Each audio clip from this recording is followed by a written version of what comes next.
Hey whiskey lovers, I'm joined today by true bourbon legend Al Young from Four Roses. Al, you've been making bourbon longer than I've been drinking it. In fact, you've been making bourbon longer than I've been alive. So we're honored to have you here. Well, thank you very much. I'm glad you asked us to participate.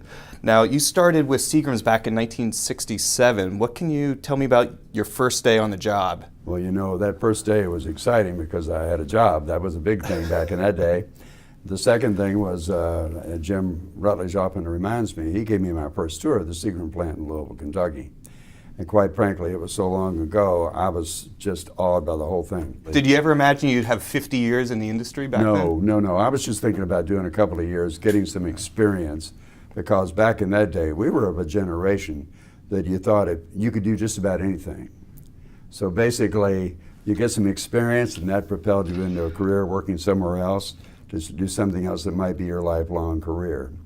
But the longer I stayed in it, a couple of years and so forth, I found out I really liked it. You got a taste for it. Well, we have here the newest release from Four Roses, which is a limited edition in honor of your 50 years. So can you tell me a little bit about how you and Brent Elliott came up with this blend? They first approached me, they said about this, they said, we want to put out a whiskey for you, a special limited edition, a small batch. And I thought, man, that's something else. That's pretty cool to have that happen, because I figured maybe I'd, do my 50 years and smile and go on. Get a gold watch. Yeah, get a gold watch. And so basically, he asked me what I wanted, and I said, I want something that's kind of geographically or environmentally southern. By that, I wanted something that had a hint of pecans, maybe some magnolia blossoms in aroma.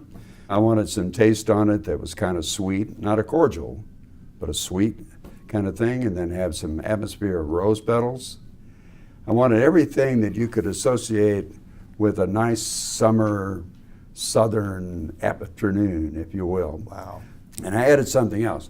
I said it would be very helpful if we used whiskeys that were made while I was the distillery manager. Oh, right, because you were distillery manager for 17 years out of those 50, right? That's correct. Yeah. So all the whiskeys that are in here were made during your tenure? That's right. That's right. Well, you sold me. Can we give it a try? We can. Okay. We can. Don't be stingy now, Al.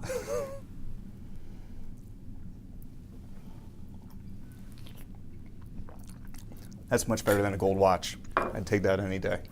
That's lovely. Can you tell me about the components? What exactly is in here? Well, we used 4 different whiskeys. Okay. We used OBSF, and the O stands for Old Apprentice, is what our distillery was called at one time. Okay. The second position would be one of those 2 mash bills.